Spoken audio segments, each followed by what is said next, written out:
Bollywood silver screen presenting Eden lake. इस कहानी की शुरुआत में नर्सरी स्कूल टीचर जेनी को दिखाया जाता है जो अपने बॉयफ्रेंड स्टीव टेलर के साथ कंट्री साइड जा रही है।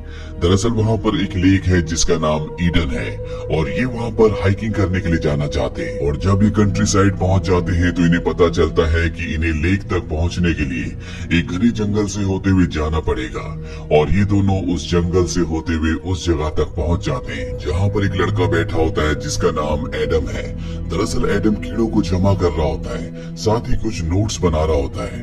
हालांकि जेनी उससे बात करने की कोशिश करती है लेकिन वो जेनी की किसी बात का कोई भी जवाब नहीं देता। इसके बाद जेनी और स्टीव इस जगह को एंजॉय करना शुरू कर देते हैं और तभी वो देखते हैं कि एडम के पास कुछ लड़के आते हैं जो उसे परेशान कर रहे होते हैं, इसीलिए एडम वहाँ से चला जाता है। इसके बाद जेनी और स्टीव लेक के पास लेट जाते हैं। जेनी की आंख लग जाती है और तभी एक डॉग के भौंकने की आवाज से जेनी की आंख खुल जाती है। जेनी इस डॉग को देखकर डर जाती है। दरअसल यहाँ पर वो लड़के जिन्होंने एडम को भगाया था ये उन्हीं का डॉग होता है।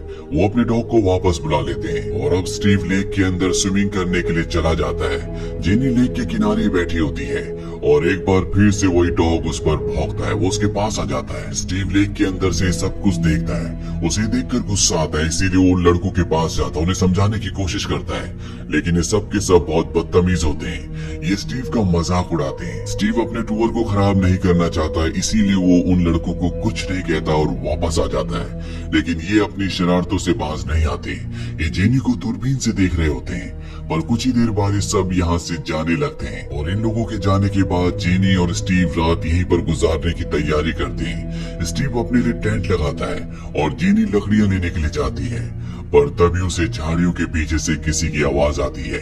पर जेनी जब झाड़ियों की तरफ देखती है तो वहाँ पर कोई भी नहीं होता। अब रात को जब ये आग के पास बैठे होते हैं तो जेनी को बार बार ऐसा लगता है कि इनके आसपास कोई है पर इन्हें आसपास किसी के होने के कोई भी सबूत नहीं मिलते।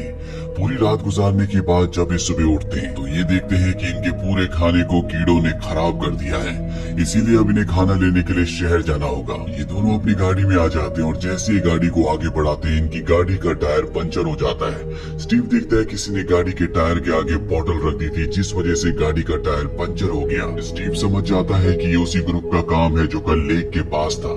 स्टीव अपनी गाड़ी का टायर चेंज करता है और जब वो शहर पहुंच जाता है तो वो देखता है कि वहाँ पर वही ग्रुप है जो कल उन्हें परेशान कर रहा था। स्टीव उनका पीछा करता है लेकिन वो भागने में कामयाब हो जाते हैं। इसके बाद ही दोनों के दोनों एक रेस्टोरेंट में आते हैं जहाँ पर स्टीव रेस्टोरेंट के ओनर से कहता है कि यहाँ पर एक बच्चों का ग्रुप है जो हमेशा साइकिल पर रहते हैं। वो बच्चे बहुत ज्यादा बदतमीज हैं और रेस्टोरेंट की ओनर उसी को उल्टा सीधा कहना शुरू कर देती है। इसीलिए स्टीव जेनी के साथ यहाँ से अपनी गाड़ी से निकल जाता है। तभी वो रास्ते में एक घर के बाहर उन बच्चों की साइकिल्स देखता है और स्टीव समझ जाता है कि घर उन्हीं बच्चों का है। वो अकेले ही घर के अंदर जाता है लेकिन घर के अंदर कोई भी नहीं होता और तभी इस घर का ओनर आ जाता है। अब स्टीव घर के अंदर होता है और उसके पास बताने के लिए कोई भी रीजन नहीं होता कि वो अंदर क्यों आया, इसीलिए उसे ऊपर से नीचे लटक कर यहाँ से निकलना पड़ता है। इसके बाद वो जेनी के साथ एक बार फिर से उसी लेक के पास आ जाता है। यहाँ आने के बाद स्टीव स्कूबा डाइविंग के लिए चला जाता है और जेनी की आंख लग जाती है और जब स्टीव वापस आता है तो वो देखता है कि वहाँ पर वो बैग नहीं है जिसके अंदर इनके सेल फोन्स और इनकी गाड़ी की चाबी है। ये चारों तरफ ढूंढते हैं लेकिन इन्हें बैग कहीं भी नहीं मिलता और इसके बाद जब ये उस जगह जाते हैं जहाँ पर इनकी गाड़ी थी तो वहाँ पर गाड़ी भी नहीं होती। अब ये दोनों के दोनों परेशान हो जाते हैं। इन्हें कुछ भी समझ में नहीं आता कि इन्हें क्या करना चाहिए, इसीलिए पैदल ही शहर की तरफ जाने लगते हैं और तभी इन्हीं की गाड़ी इनकी तरफ बड़ी तेजी से इन्हें आती हुई नजर आती है। दोनों के दोनों उससे बच जाते हैं। ये देखते हैं कि इनकी गाड़ी उन्हीं बच्चों का लीडर जिसका नाम ब्रेट है वो चला रहा है। इसके बाद ब्रेट गाड़ी लेकर यहाँ से निकल जाता है और ये तय करते हैं कि ये पैदल ही अब शहर तक जाएंगे।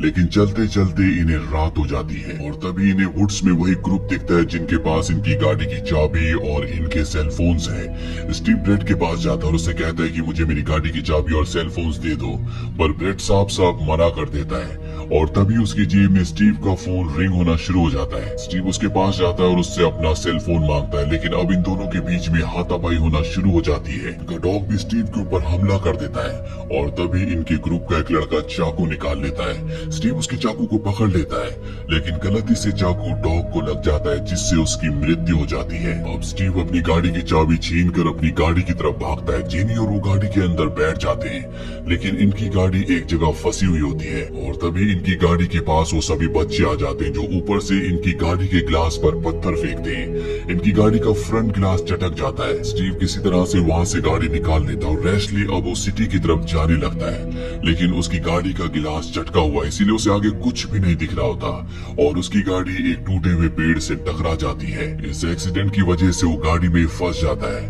वो जेनी से कहता है कि तुम्हें यहाँ से जाना होगा और मदद लेकर आनी होगी, क्योंकि मैं यहाँ से निकल नहीं सकता।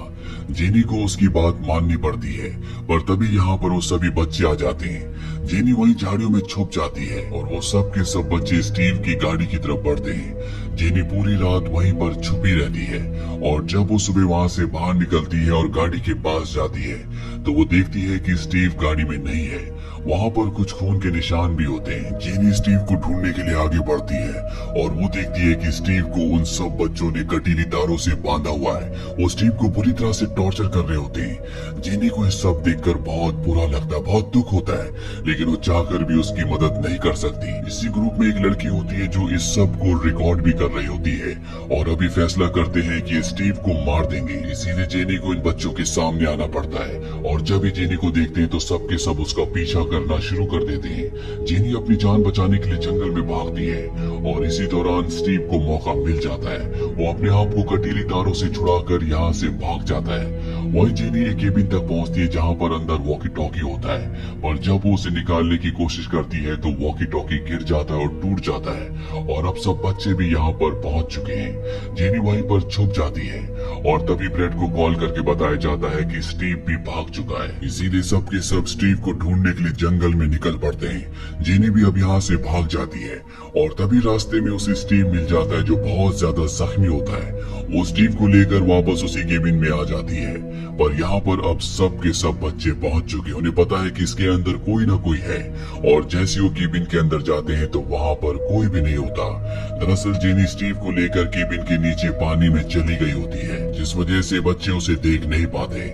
उनके जाने के बाद जेनी बाहर आती है और स्टीव को पत्तों के नीचे छुपाकर खुद मदद मांगने के लिए यहाँ से निकल पड़ती है। वो देखती है कि उस जंगल में कटीली तारों का एक पूरा बॉर्डर बना होता है। वो उसी के सारे जंगल से बाहर निकलना चाहती है और जब वो भाग रही होती है तो एक नुकीली लकड़ी उसके पैर के आर पार हो जाती है, जिससे वो जोर से चीखती है और अब ब्रेट और उसके सभी दोस्तों को पता चल जाता है कि जेनी किस तरफ है। वो सब के सब जेनी को पकड़ने के लिए उसी तरफ बढ़ चलते हैं। वही जेनी के सामने वही बच्चा आ जाता है जिसने उसे यहाँ पर सबसे पहले देखा था, जिसका नाम एडम है, जिसने उससे बात नहीं की थी। वो एडम से यहाँ से बाहर निकलने का रास्ता पूछती है। एडम उसे अपने साथ ले जाता है, पर रास्ते में एक जगह एडम बैठकर अपने मोबाइल से खेलना शुरू कर देता है और जब जेनी उसके पास मोबाइल देखती है तो वो उससे उसका मोबाइल मांगती है, पर एडम उसे मोबाइल नहीं देना चाहता। इसीलिए जेनी उससे मोबाइल छीनने की कोशिश करती है और अब ब्रेड और उसके सभी साथी उसे चारों तरफ से घेर लेते हैं। यहाँ पर जेनी को पता चलता है कि एडम ने ही मैसेज करके इन सबको यहाँ पर बुलाया है। इसके बाद ही जेनी को लकड़ियों के साथ बांध देते हैं। यहाँ पर स्टीव को भी बांधा गया था और अब स्टीव की मृत्यु हो चुकी है। ब्रेड उन लकड़ियों पर आग लगा देता है जो उसने जेनी के चारों तरफ रखी थी। अब जिस रस्सी से जेनी को बांधा गया था वो जलकर टूट जाती है। जेनी आजाद हो जाती है और जब वो भाग रही होती है तभी ब्रेड कहता है कि अगर तुम भागी तो मैं एडम को मार दूंगा। ये सुनकर जेनी रुक जाती है, लेकिन तब तक वो एडम को मार चुका था। अब जेनी भागते भागते एक जगह पहुंचती है जहाँ पर इस जंगल का मैप होता है। वो मैप को निकालती है और तभी उसे अपने आसपास उन्हीं बच्चों की आवाज आती है। वो वहीं पर रखे हुए एक डस्टबिन के अंदर छुप जाती है और जब ब्रेड और उसके साथी इस जगह से चले जाते हैं तो वहाँ से बाहर निकलती है। यहाँ पर एक कांच का टुकड़ा होता है जिसे वो कपड़े में लपेट लेती है और तभी वो देखती है कि वहाँ पर ब्रेड का एक साथी है जो उसे देख रहा है और जेनी उसे जान से मार देती है। इसके बाद जेनी यहाँ से भाग जाती है और अब रात हो जाती है। ब्रेड को अपने साथी की डेड बॉडी मिल जाती है जिससे उसे बहुत गुस्सा आता है, लेकिन ब्रेड का एक साथी अब यहाँ से निकलना चाहता है। ब्रेट उसे मना करता है लेकिन वो उसकी बात नहीं मानता, इसीलिए ब्रेट उसे मार मार कर जान से खत्म कर देता है। और जब इन्हीं के ग्रुप की लड़की ये सब कुछ देखती है तो वो डर जाती है, वो यहाँ से भाग जाती है।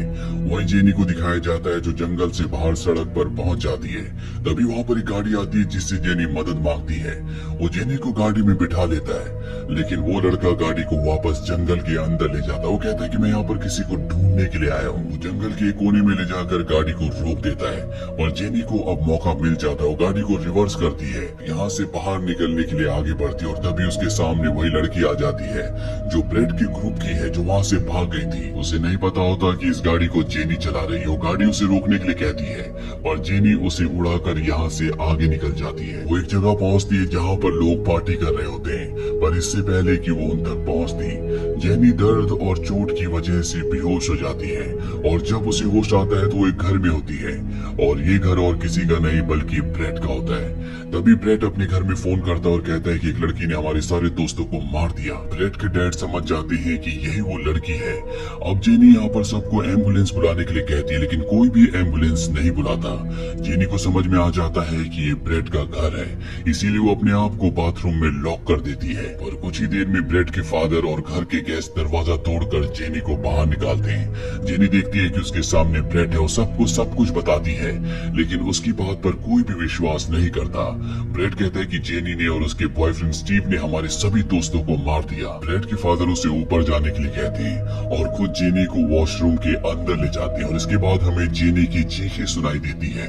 वही ब्रेट को दिखाया जाता है जो अपनी दोस्त की मोबाइल से, जिसने सभी मर्डर्स को, सभी टॉर्चर्स को रिकॉर्ड किया था, वो सारे डेटा को डिलीट कर देता है। इसके बाद वो स्टीव्स के सनग्लासेस पहनता है और ब्लैंकली वो मिरर में अपने आप को देखता रहता है। ये एक हॉरर थ्रिलर कहानी है जिसकी एंडिंग बहुत ज्यादा नेगेटिव है, लेकिन इस फिल्म में ये दिखाने की कोशिश की गई है कि डर क्या होता है, अपनी जान के लिए स्ट्रगल करना क्या होता है।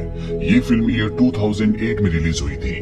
IMDb पर इसकी रेटिंग है 6.8। उम्मीद करते हैं कि ये कहानी आपको पसंद आई होगी।